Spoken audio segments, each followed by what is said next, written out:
Carol, you good over there? Hello. Buddy? I'm just like, I don't know. I feel like when you get old, you've got that like burping stuff. You're not old. I've only recently experienced it. And I just remember my grade 5 teacher would always do that in class. And I'm like, that's an old thing. Okay, never mind. Anyway, hello. Carol, what is morning. wrong with you? And don't answer that. Just think about it.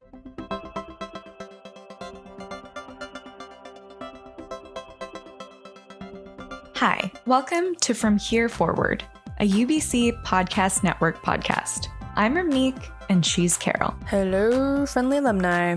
And yes, I am very embarrassed by the weird burp stuck in my esophagus moment that you just heard. I just had some gas that needed to be swallowed back down. I wish I could say that I can't believe that happened, but I would be lying. Look, I'm not proud that Dr. Murphy got to witness that, but it is what it is. Anyways, speaking of, in today's episode, we spoke with Dr. Gail Murphy, who is a professor of computer science and vice president of research and innovation at UBC. And she's been at the university for like 26 years. Her impression of me was probably not as glowing as mine, but after talking to her and getting a feel for her vibe, I feel like she's the definition of a cool academic girly. I want to be her when I grow up. Carol, I believe in you. But we also got to learn about computer science in a way that a regular person can understand, because sometimes I don't know what anything is in terms of technology, as Carol is aware. But she also spoke to us about her research and how it relates to productivity. I think that's a good way to segue into the conversation. So without further ado, let's get productive. So as mentioned earlier, your research focuses on worker productivity. What areas of productivity do you focus on, and what can you tell us about what makes workers unproductive? What we look at in my research group is how do we make people more productive by really giving them the information they need when they need it as they're doing their job. We've done a number of projects that have put different tools into software development for software developers.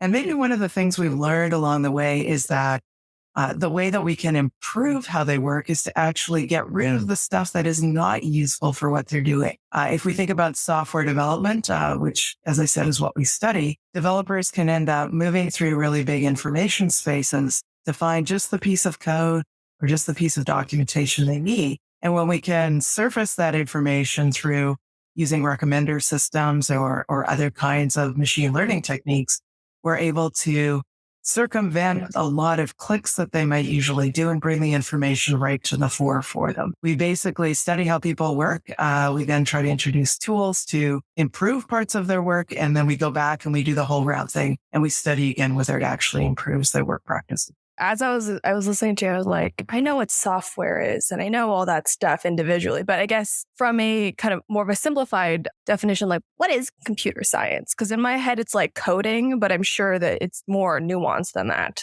So for the average person who's like, I think it's just coding, how would you define it in addition to your research?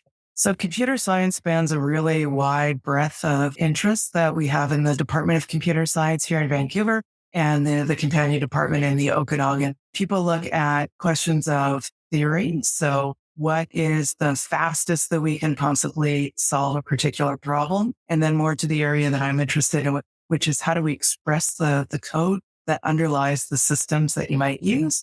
And how do we make sure people can build them really effectively? So software developers work with tools that we call integrated development environments that allow them to access millions of lines of code.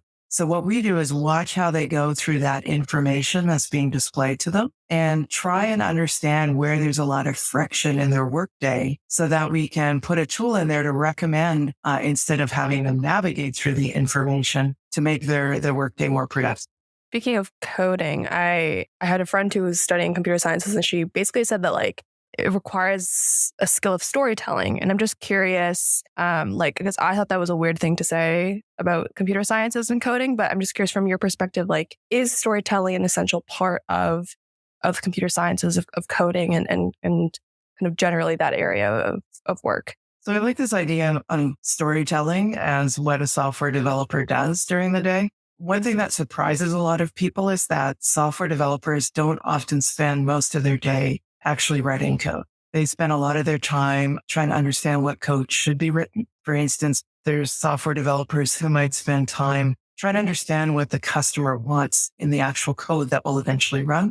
And then there's a lot of work for big development and actually talking to all the people that are involved. So there'll be people who are defining what it should do. There's people who are defining how the software should be written. There's people who are actually writing it. There's people who are testing it. So a lot of the day is actually about collaborating and trying to understand what you should be doing before you actually go and write the precise code that is going to eventually be delivered to a customer and provide some functionality. Within your role as both professor and VP, like, is there anything that you've been very proud of that you've been a part of in terms of contributing to UBC's research or just as an institution that you're like, yeah? Can I say two things? Yeah, go ahead. So there's two things I'm really excited about from my role as VP Research and Innovation. One is the work that we've done to bring researchers from different disciplines together to solve really hard problems.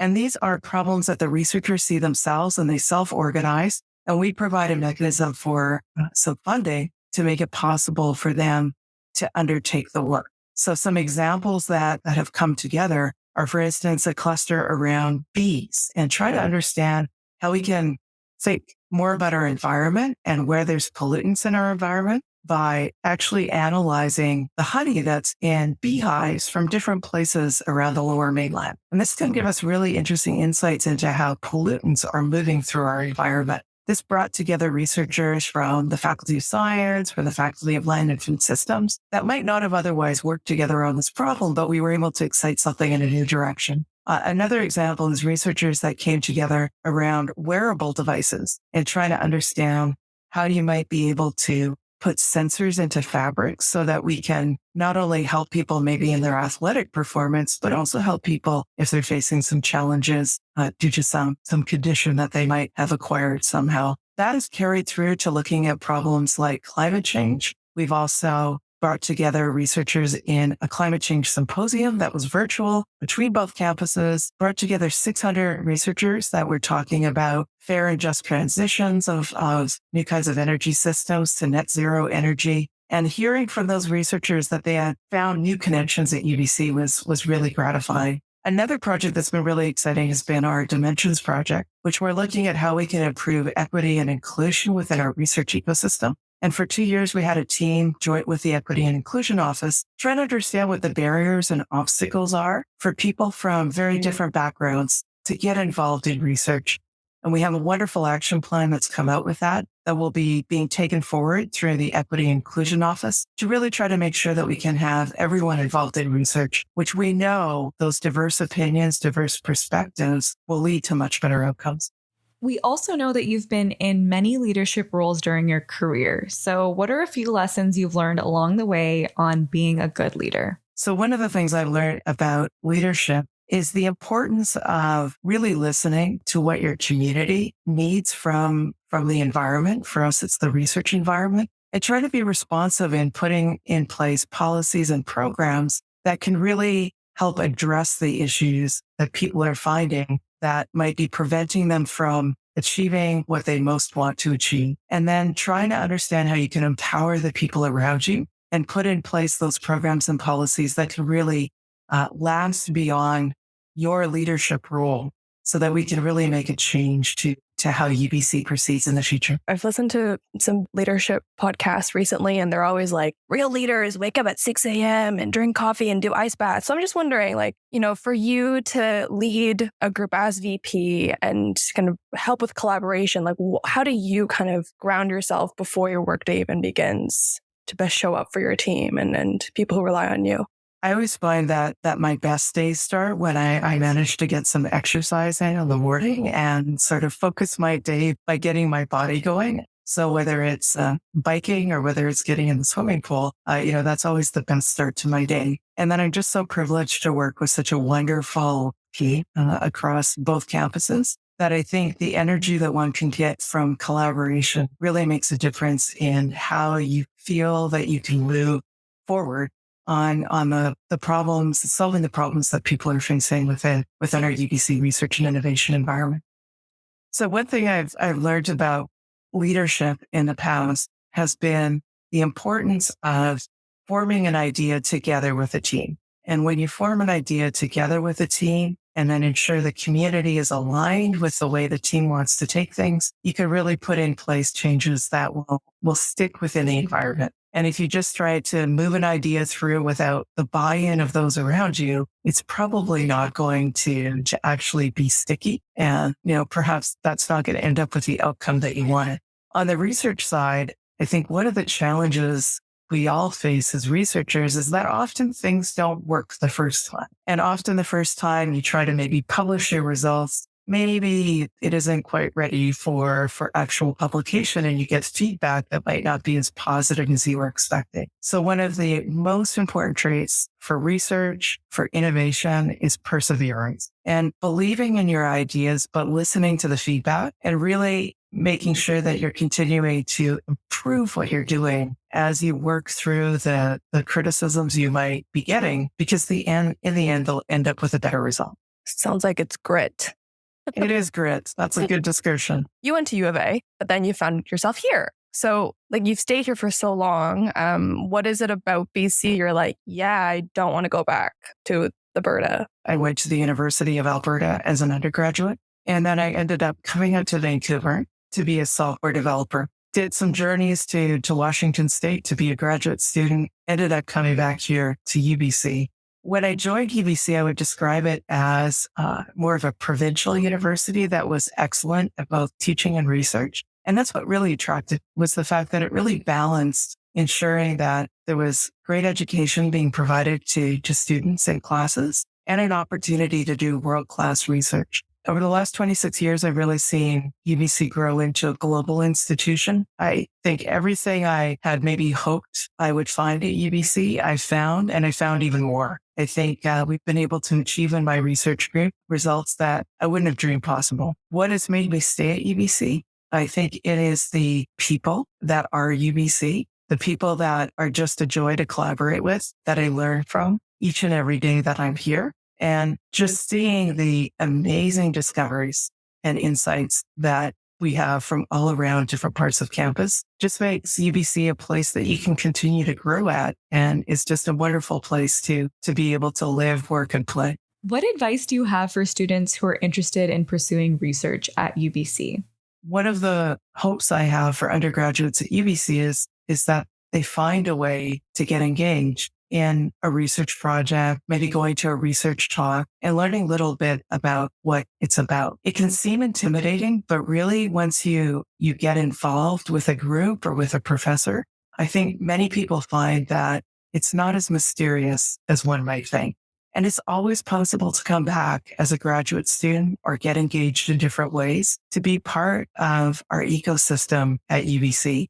I worked for 5 years before I went back and became a graduate student. I'm really glad that I did that because it's really opened up a new world of opportunities over the course of my career. For people who might not want to come back and study more, we do have opportunities for mentoring undergraduate students. There's opportunities around to get involved with new companies and try and help them on their journey and interact with students, faculty, and staff that way. So if you get back and engaged with alumni UBC and with your faculties and your departments, I think you'll find ways to be involved and be part of the excitement of UBC going forward. I think it was Dr. Cullis who said that he tries really hard to keep the talent of his team here. And I'm sure with computer sciences, everyone's kind of poaching and trying to go to the US and stuff. Was what he said in terms of like trying to keep everyone here something that you resonated with? Or is that something that is kind of just like part of the work in computer sciences field?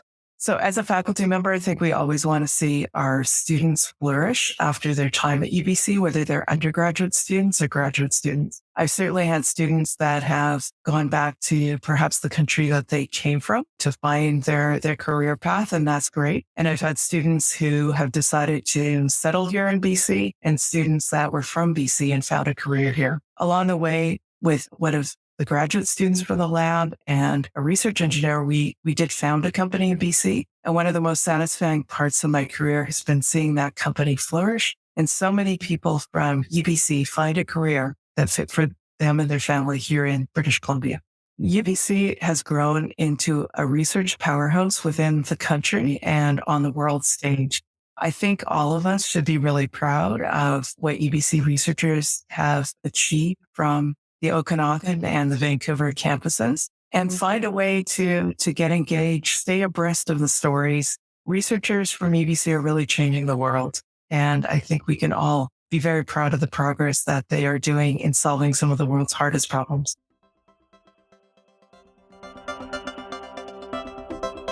Dare I say, the conversation was very much Tomb-esque energy. I'm very surprised that you remembered the UBC motto and tried to use it in earnest. To say that I remembered would be an understatement. I did have to Google that before I said it out loud. That definitely adds up. It's not like we host a podcast for UBC or anything. Another day, another conversation that not so subtly reminds us, me, alumni, that having studied at UBC is something to be proud of. Period. Congrats, Carol. Good for us. Thanks. Heard. Bet. You throw in as many Gen Z words as you can. You know, we're trying to educate the alums, okay? Keep them young as we do. But you know, one of these days, Rumneek is going to let me say UBC besties, since girly pops might be a bit too cringy for all of us. So anyway, Tomb-esque, everyone. Tomb-esque. Thanks everyone for listening. Make sure you catch our next episode by subscribing or following our show on Spotify, Apple, or wherever you get your podcasts. And if you're feeling the feels, please drop us a review. You can also find me on Twitter at Rumneek with 3 E's. And me at Carol Eugene Park. Today's episode was recorded at CITR Radio and engineered by Hina Imam. From Here Forward is an alumni UBC podcast produced by Podium Podcast Company.